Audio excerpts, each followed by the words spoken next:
మంత్రం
వాళ్ళ తండ్రి అంటాడు, రే ప్రహ్లాద, 14 లోకాలు నీ తండ్రి హిరణ్యకశిపుని ప్రార్థిస్తుంటే నువ్వు నా శత్రువైనటువంటి నారాయణ ధ్యానిస్తున్నావా?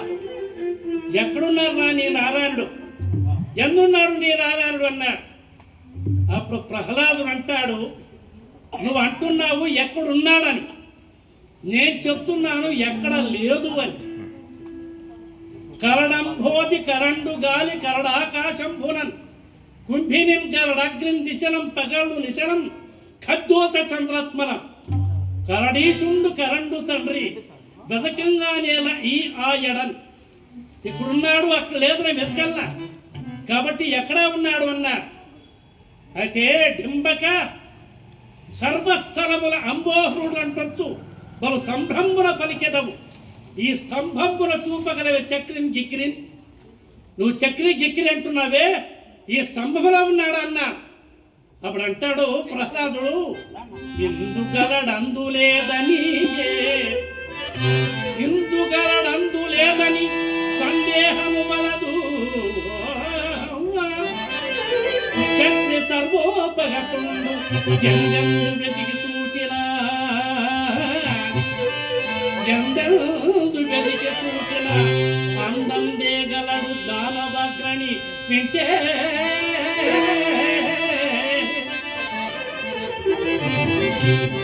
దానవగ్రణి వింటే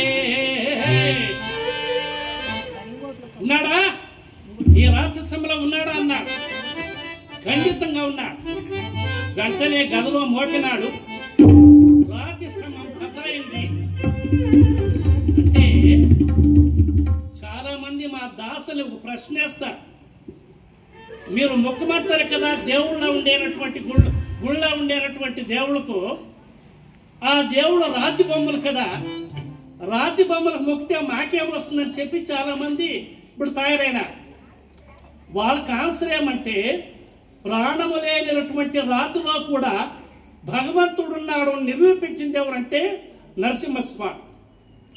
ప్రహ్లాదుడు మొదటి సాక్షి, విభీషణుడు రెండవ సాక్షి. ఎట్లా విభీషణుడు రెండవ సాక్షి అంటే, 72 వెలవల వానరులు పోయి దండెత్తినాడు శ్రీరాముడు. రావణాసుడు తమ్ముడైన విభీషణుడు రాముని శరణు అన్నాడు. శ్రీరాముడు ఏమంటాడు, విభీషణ, నేను గెలుబోయే లంకానగరాన్ని ఈ రోజు నీకు పట్టాభిషేకం చేస్తాను అని పట్టాభిషేకం చేసిన. పక్కన ఉండే జాంబవంతుడు అంటాడు, కాదు రామా, రావణాసుడు మరణించలేదు, లంకా నగరం మన స్వాధీనం కాలేదు. నీవు ఇప్పుడే ఈ విభీషణునికి పట్టాభిషేకం చేసినవే, ఒకవేళ నువ్వు గెలుస్తావని నమ్మకం ఉంది. ఒకవేళ రావణాసునికి ఏమన్నా ఈ బుద్ధి పుట్టి, శరణు అనే బుద్ధి పుట్టి వచ్చి నీ శరణు అన్నాడు అనుకో, వానికే నగరం ఇస్తావు, వానికే నగరం ఇస్తావంటే అప్పుడంటాడు వానికి ఆ బుద్ధి పుట్టి వస్తే నా అయోధ్య నగరాన్ని ఇస్తానయ్యా అన్నాడు. అందుకే తెగరదంటాడు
ఇద్దరు సాక్షులైనాడు ప్రహ్లాదస్య విభీషణస్య. మూడో సాక్షి కరిరాట్. కరిరాట్ అంటే గజేంద్రుడు. గజేంద్రుడు ఎట్ల సాక్షి అంటే గజేంద్రుడు ఎట్ల సాక్షి అంటే గజేంద్రుడు ఇంద్రధుమ్నుడు అనేటువంటి మహారాజు. పూర్వజన్మలో ఇంద్రధుమ్నుడైనటువంటి మహారాజు గజేంద్రుడు శాప కారణంగా ఏనుగైనాడు. అదే సమయంలో ఊహు అనే గంధర్వుడు, ఆ మొసలి పేరేమంటే ఊహు, ఇలా బాగుంటుంది విచిత్రంగా. ఊహు అనే గంధర్వుడు వాడు మొసలి రూపంలో ఉంటే మడుగులో ఈ గజరాజు పోయినాడు. 10,00,000,000 కరణీనాథుడు, 10,00,000,000 ఏనుగులకు అధిపతి అయిన పోయి నీళ్ళలో దిగినాడు. కాలు పెట్టినాడు మడుగులో. పెట్టినటువంటి వాడు నీళ్ళు తాకన రావల్ల ఆ సరోవరాన్ని చిందుబందలు చేస్తున్నాడు. వెంటనే ఈ మొసలి వచ్చి పట్టుకొనింది. పట్టుకుంటే ఆ మొసల్ని పట్టి ఈడ్చినాడు. కాలేదు. ఎలాంటే నీళ్లలోన మొసలి నిగిడి ఏనుగు పట్టు, బయట కుక్క చేత భంగపడును. స్థాన బలిమి కాని తన బలిమి కాదయా అన్నాడు. ఆ స్థాన బలం కదా పట్టినాడు. అయ్యా ఆ గజరాజు ప్రార్థించినాడు. ఇప్పుడు విషయం వినాల. పోతనామాత్యుడు అనేకమైన పద్యాలు రాసినాడు. ఈ గజేంద్రుని వచ్చింది. ఈ పద్యాలంతా కూడా హరికథలో పాడినటువంటి సంతృప్తి ఉంది మాకు. కానీ ముఖ్యమైనటువంటి 2 పద్యాలు మాత్రం పాడతాను ఇక్కడ. గజేంద్రుని పట్టితే ఆ గజేంద్రుడు 1000 ఏళ్ళు పోరాడి పోరాడి పోరాడి అలసిపోయి స్వము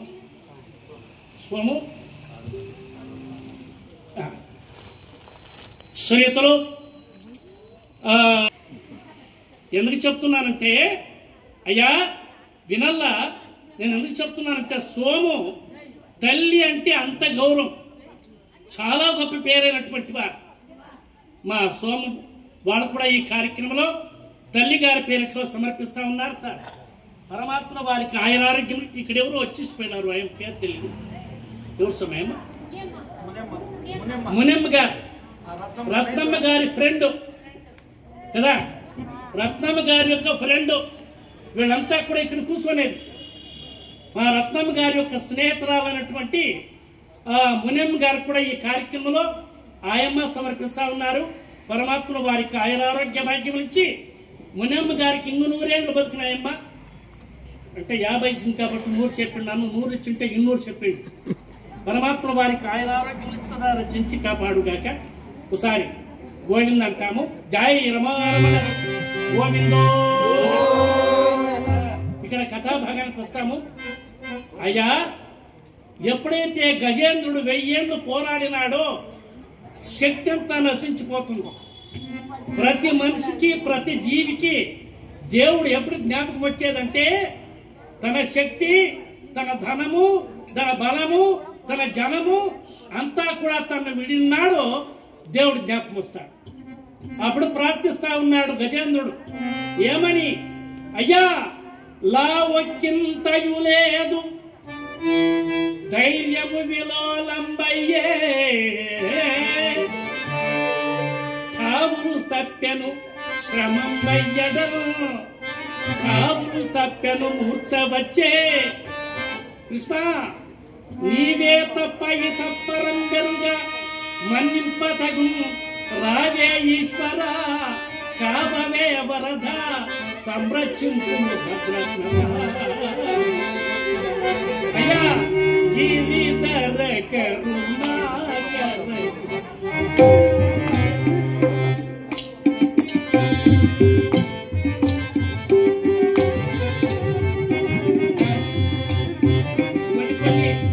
సత్యంతగా చేసుకోవడం మంచిది. ఆ విధంగా ప్రార్థిస్తుంటే మహావిష్ణువు ఎక్కడున్నాడు, గజేంద్రుని కాపాడవలసిన దేవుడు ఎక్కడున్నాడు అంటే 7 విషయం వినాల. అలా వైకుంఠపురంబులో నగరిలో, దయచేసి వినాలి ఈ పద్యము. అలా వైకుంఠపు, ఈ పద్యాన్ని సినిమాలకి ఎత్తుకొచ్చేయంటారు ఇప్పుడు. ఆ సినిమా పేరేమంటే అలవైకుంఠపురంబులో. ఓహో, ఇదంతా సినిమా చూసేది. పోనీ అదేమన్నా వైకుంఠం ఉందని చెప్పి ఆ సినిమా పోతే చూసేనట్టు ఏ స్వామి. ఆ విధంగా అయిపోయింది. ఆ సినిమా పేర్లు చూస్తే మన మురుగంటాకి ఇస్తా పోతుంది. నేను సామాన్యంగా సినిమాలు చూశాను. ఆ రోడ్లపై ఎవరో సినిమా చూసుకోండి, ఏంపా ఏం సినిమా అంటే, ఏం సినిమా అంటే ఏమంటారు వాడు సినిమా పేరు, ఏమంటారు సార్, పొండ్లు కూడా చేస్తాను. ఇదేమన్నా పొండ్లు చేది అంటే సినిమా పేరు అంట పొండ్లు చేసి. ఇక్కడ ఎందుకు చెప్తున్నా అంటే, అయ్యా ఆ విధంగా అవుతుంది. అట్లా కాదని ఈడు ఎస్ఆర్ఎం తాకిస్తాకి వస్తే, లక్ష్మీ తాకిస్తే వాని అడుగుతాను, ఏం రా సినిమా అప్ప అంటే ఎగిరి తొంతాను అని. ఓహో, ఇది ఇంకా శిలప మర్చిపోయారప్ప. కాబట్టి ఇట్లా సినిమా పేర్లు ఇట్లా తీస్తూ ఉండాలి. ఇప్పుడు ఇక్కడ ఎందుకు చెప్తున్నానంటే, అమ్మా మహానుభావుడైనటువంటి ఆ యొక్క వైకుంఠం, ఈ 10 నెలల అలా వైకుంఠపురంబులో నగరిలో, ఆ నగరములో ఆ మూల, ఒక మూల సౌధంబుదాపల, ఆ భవనం యొక్క దక్షిణ వైపు మందార వనంతామృత సర ప్రాంతందు, ఏమండి, మందార పుష్పాల చేత ప్రకాశింపబడినటువంటి కోనేటి గట్లో కూర్చొని రమా వినోది అంటే లక్ష్మీదేవిను మహావిష్ణువు ఇద్దరు కూడా సరస సల్లాపాలు ఆడుతున్నారు. అంటే భార్యాభర్తలన్నాక ఓసానే సరసమాడాలమ్మ. అంటే సరసమాడంటే కొందరు చాలా బాగా ఆడుతారు సరసం. వాడెవడే పెండాన్ని తమలపాకలా కుట్టినట్ల సరసానికి ఆయన తెలిస్తే చెప్తున్నాను 2 ఇచ్చినట్టు. అట్లా కాదు, సరసం అంటే సరసంగానే ఉండాలమ్మా. ఆ విధంగా సరసమాడ పర్యంక రమా వినోదియకు ఆపన్న ప్రసన్నుండు దివ్వల నాగేంద్రమ పాహి పాహి అన కుయ్యాలించి సంభ్రంభి అయి వస్తా ఉన్నాడు. వచ్చి ఆ గజేంద్రుని రక్షించినాడు. ఆ మొసలు చెప్పినాడు. ఈ కథ చాలా పెద్ద కథ ఉంది. 3వ సాక్షి గజేంద్రుడు, ప్రహ్లాదక్ష, విభీషణక్ష, కరిరాట్. 4వది ఎవరంటే పాంచాలి. ద్రౌపదీదేవి 4వ సాక్షి. ఎట్ల సాక్షి అంటే, ఆ మహానుభావుడైనటువంటి దుర్యోధనుడు చెప్తాడు, ఏ దుశ్శాసన, పాండవులు సర్వము ఓడిపోయినారు, ఆ ద్రౌపది ఈడ్చుకురారా అన్న. దుశ్శాసనుడు నేరుగా పోయినారు. ఆ ద్రౌపది జుట్టు పట్టుకున్నాడు, కొంగ పట్టుకున్నాడు. ఇక్కడ ఒక విషయం గమనించాలి మీరు. ఈ సందర్భాల్ని మా సీతారామన్న గారు హరికత్తులోనే కాదు, సాక్షాత్తు నాటకాల్లో తెల్లవారు వరకు రక్తి కట్టించినారు. మంచి నాటక డ్రామ కళాకారుడు. ఆయన గురించి అప్పుడు ఆయన చేసినటువంటి దాని గురించి ఒకటి జ్ఞాపకం చేస్తాను ఆయనకి. ఈ దరువులో ఏ స్వామి మధ్య అప్పుడు అంటుంది, జుట్టు పట్టేవాడికంతా పాపాత్మ ఇది ఏమి పాటురా శిగా పట్టేవు నీకేమి చెటురా పాపాత్మ ఇది ఏమి పాటురా నాటుపెది శిగా పట్టేవు నీకేమి చెటురా పట్టక నిన్నెల చుకునే పట్టక నిన్నెల చుకునే ఈ పట్టకనే నన్ను బట్టి యాలడితే ఆదమా బాబా మనకే వడి గట్టి నావురా నన్ను బట్టి యాలడితే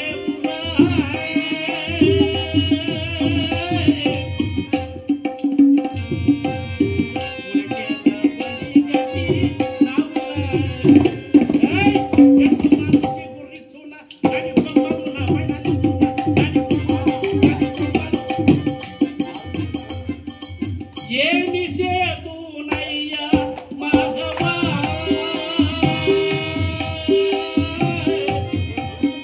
ఈ విధకృతమునకు ఏమి సేతునయ్యా కేశవ అకట కరుణమును ప్రకటితమయ్యేది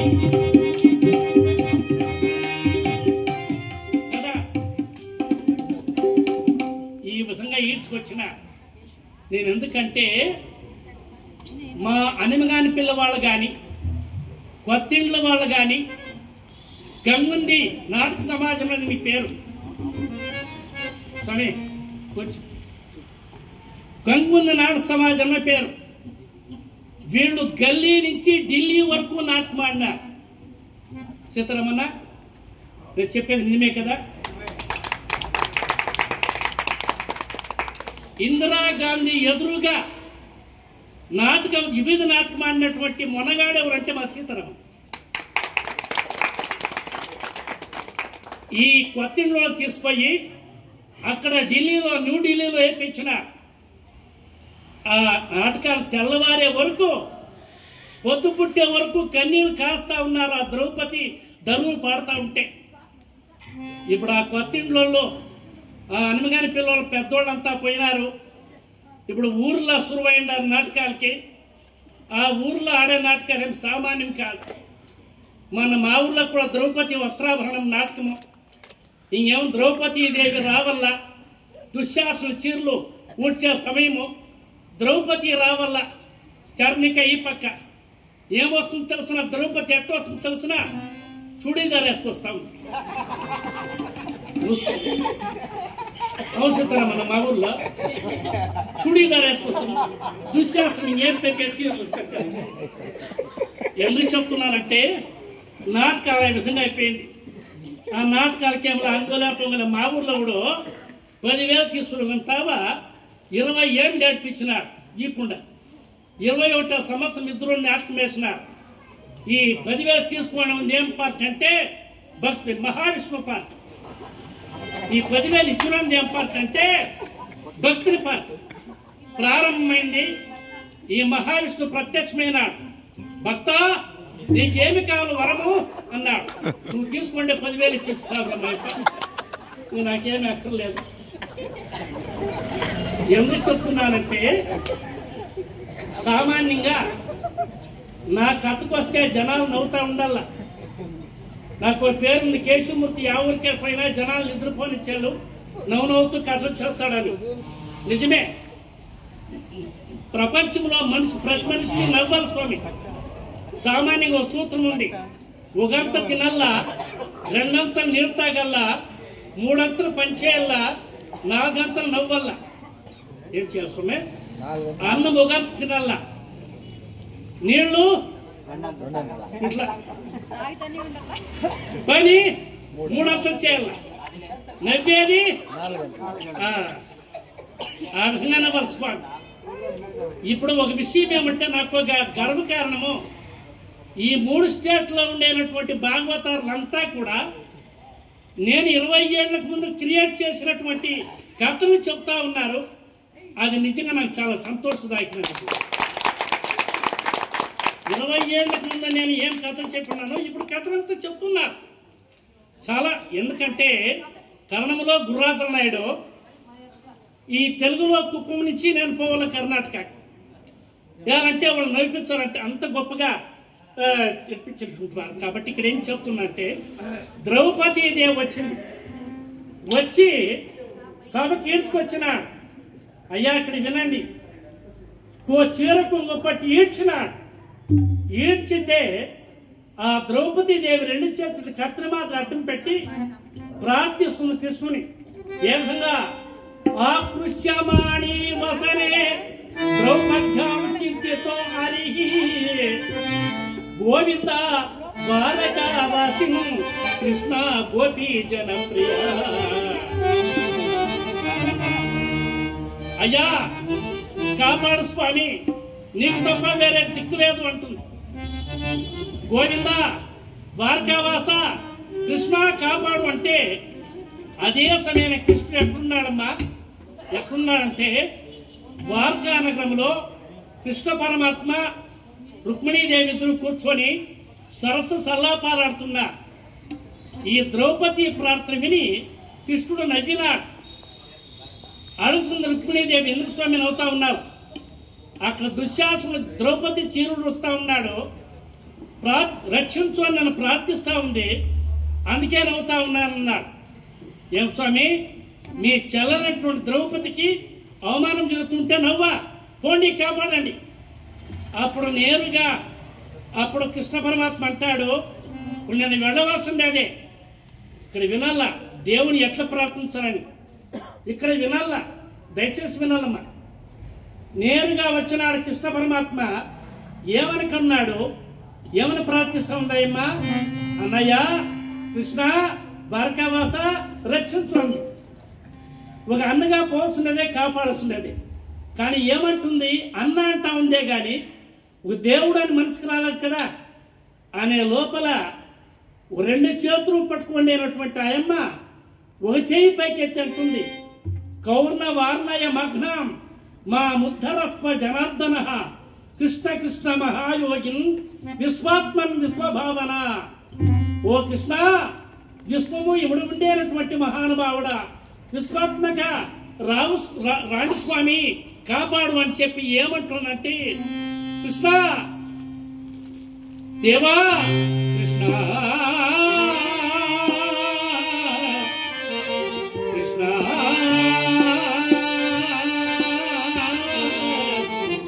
కృష్ణ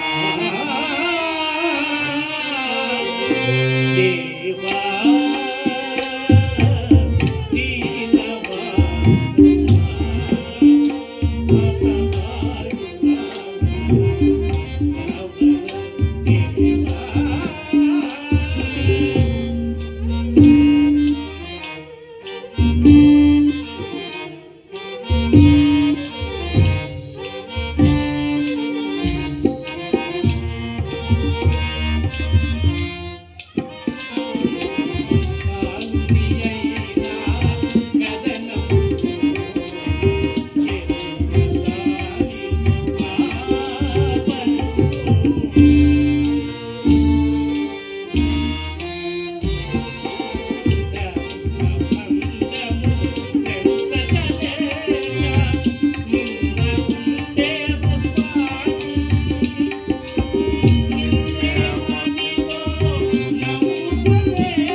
అప్పుడు వచ్చినాడు కృష్ణుడు.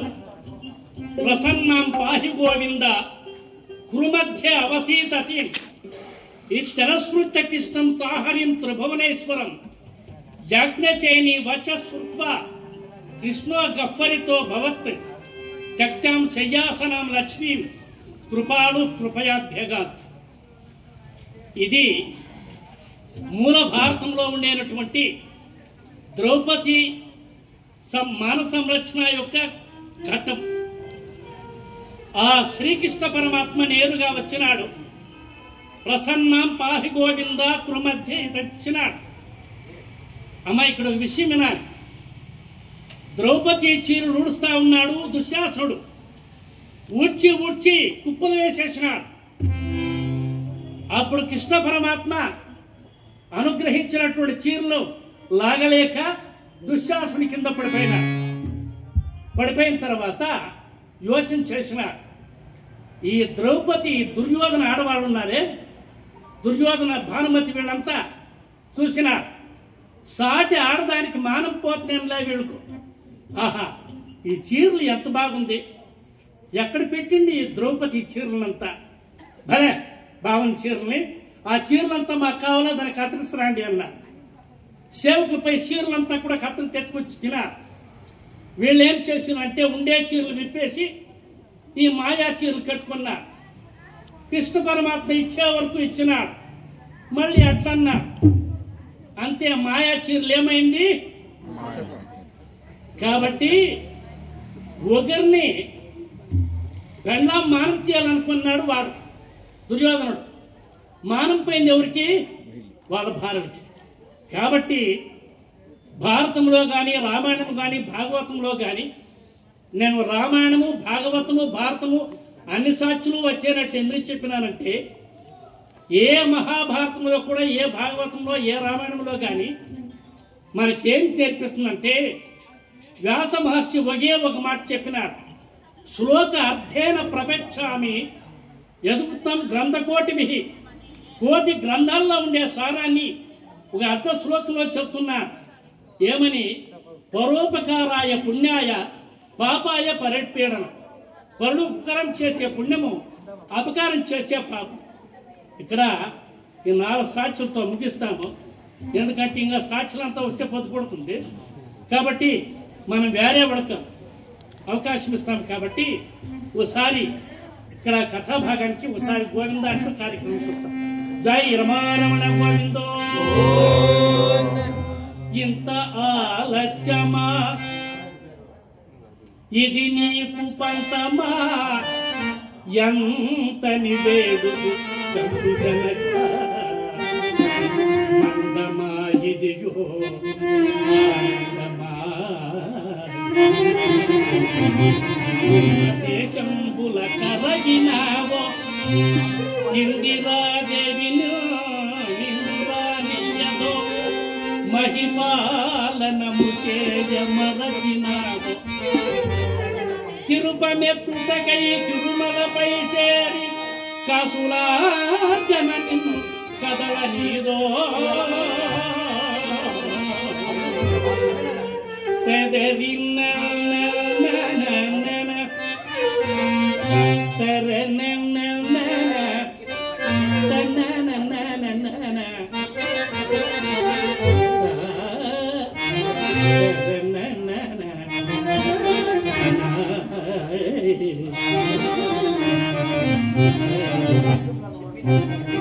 ఈ రాగాలు ఇంకా వినాలంటే ఒక్కొక్క రాగం ఒక్కొక్క రోగాన్ని పోగొడుతుంది.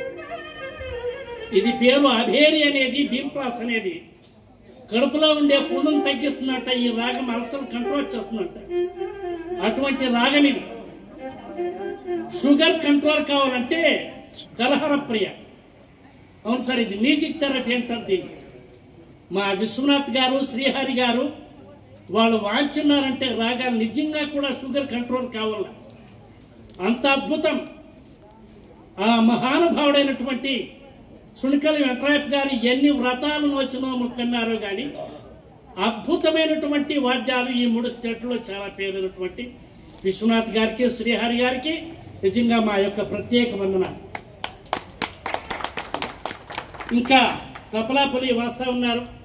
మన ఏరియాకు ఆయన చాలా రత్నం లాంటి వాడు, మహానుభావు. వేణుగారు చాలా గొప్పవాళ్ళు, వాళ్ళ గురించి చెప్పినాను. ఈ సందర్భంగా రత్నమ్మ గారి కుమార్తె గారైన లలితమ్మ అంటే నిజంగా గ్రేట్.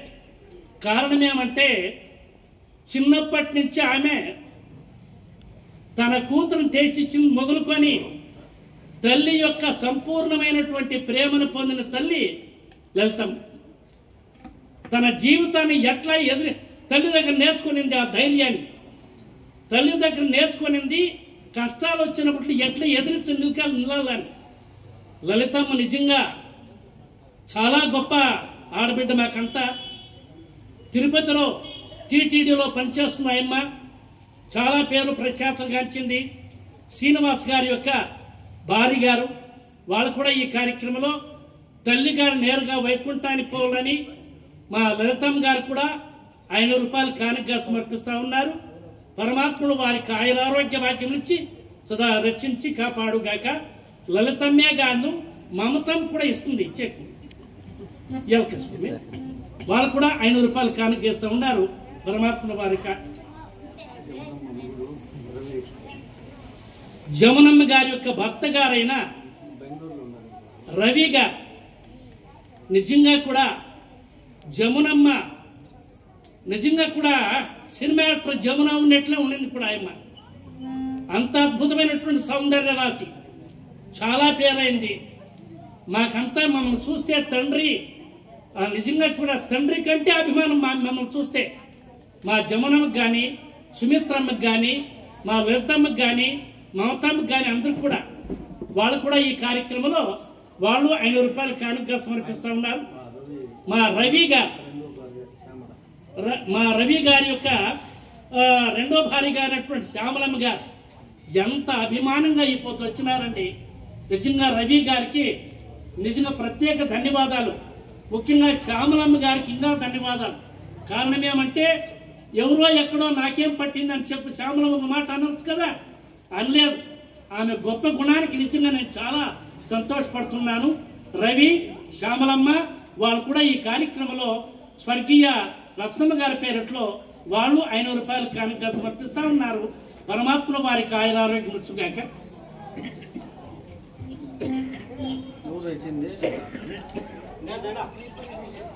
గుండ్లపల్లి కళాకారులు దొరప్ప గారి కుమారుడు శేషప్ప. అరే మన దొరప్ప గారి కుమారుడు గుండ్లపల్లి వాస్తవుడు దొరప్ప గారి అంటే నాకు చాలా స్నేహితుడు స్వామి.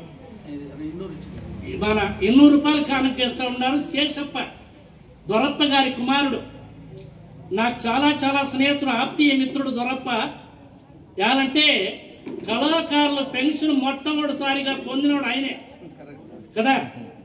కళాకారుల పెన్షన్ మొదలు పొందినటువంటి వాడు ఆయనే దొరప్ప. వాళ్ళ కుమారుడైనటువంటి శేషప్ప గారు కూడా ఈ కార్యక్రమంలో వాళ్ళు కానుకలిస్తా ఉన్నారు. పరమాత్మ వారికి ఆయురారోగ్య భాగ్యం నుంచి సుధా రక్షించి కాపాడుగాక. గుండ్లపల్లి రత్నమ్మ గారి యొక్క చెల్లెలు సులోచనమ్మ వాళ్ళు కూడా ఈ కార్యక్రమంలో 100 రూపాయలు కానుకగా సమర్పిస్తున్నారు. అక్క గారి పేరిట్లో పరమాత్మ వారికి ఆయురారోగ్య భాగ్యం నుంచి సుధా రక్షించి కాపాడుగాక.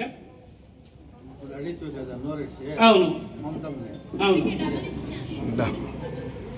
కారణం ఏమంటే మమతమ్మ గురుమూర్తి గారి పొద్దు వాళ్ళు నిజంగా సీతారామన్ గారికి నిజంగా చాలా చాలా గొప్పగా ఆత్మీయులుగా నిలిచిన చాలా పేరైనటువంటి వాళ్ళు మమతమ్మ గురుమూర్తి గారు. రత్నమ్మ గారికి సేవ చేసిన దాంట్లో సీతారామన్న గారి కంటే చాలా ఎక్కువగా సేవ చేస్తున్నారు వాళ్ళిద్దరు. వైష్ణవి మమతమ్మ కూతుర్లా వర్షిణి, వైష్ణవి వర్షిణి ఇద్దరు రత్నమ్మ గారి యొక్క మనమరాళ్ళు. వీళ్ళు కూడా అవగారి పేరిట్లో నిజంగా గురుమూర్తి గారికి నమస్కరించాలా. అంత గొప్ప గుణం కలిగినటువంటి వారు. అలాంటి మంచి భర్త దొరికింది నిజంగా మమతమ్మ గారి అదృష్టము. అలమేలమ్మ గారు ఇంకా చాలా గొప్ప విశాలం కలిగినటువంటి వారు. ఈ కుటుంబం అంతా వచ్చినారు ఈ పొద్దు.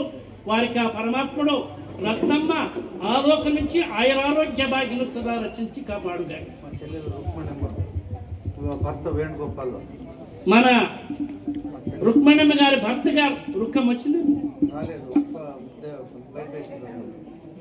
అవును, నిజంగానే నోచుకోలేదు. చాలా పేరైనటువంటిది రుక్మణమ్మ. ఇద్దరు సామాన్యంగా బసప్ప గారికి ఇద్దరు, ఒక కొడుకు ఒక కూతురు. ఆ కుమారుడు సీతారాం గారైతే కుమార్తె రుక్మణమ్మ.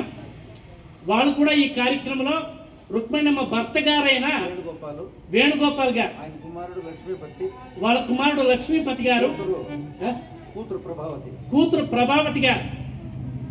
వాళ్ళు కూడా ఈ కార్యక్రమంలో వాళ్ళు 200 రూపాయలు కానుక సమర్పిస్తున్నారు. ప్రభావతి, లక్ష్మీపతి మరియు వేణు గారు అందరూ కూడా కలిసి మా రుక్మణమ్మ రత్నమ్మ గారి పేరిట్లో ఈ కుటుంబం అంతా 200 రూపాయలు కానుక సమర్పిస్తున్నారు. మా పొగరపల్లి వాస్తవ్యులు సతీష్ వాళ్ళు కూడా ఈ కార్యక్రమంలో హార్మోని విద్వాన్ సతీష్ గారు, వాళ్ళ కుమారుడే చిన్నవాడైన ప్రహ్లాదుని మాదిరి ఈ పొద్దు చాలా పేరు ప్రఖ్యాతులు కాంచిన దర్శన్ భగవత్. ఆ పిల్లోడు వచ్చినాడు కదా, పడతారు, తప్పకుండా పడతారు. వారికి ఆ పరమాత్మను వారి ఆయురారోగ్య భాగ్యం నుంచి సతీష్ గారికి అత్యంత, సీతారామన్ గారికి అత్యంత ఆప్తుడు. కలవాంచులో ఆయన భారతం చెప్పేటప్పుడు చదివేది ఆయన, భారతం చెప్పేది ఈయన. అంత గొప్పగా స్నేహితులైనటువంటి వాళ్ళు కూడా సతీష్ గారు, దర్శన్ వాళ్ళు కనిపిస్తా ఉన్నారు. పరమాత్మ వారికి ఆయురారోగ్యం ఇచ్చుగా.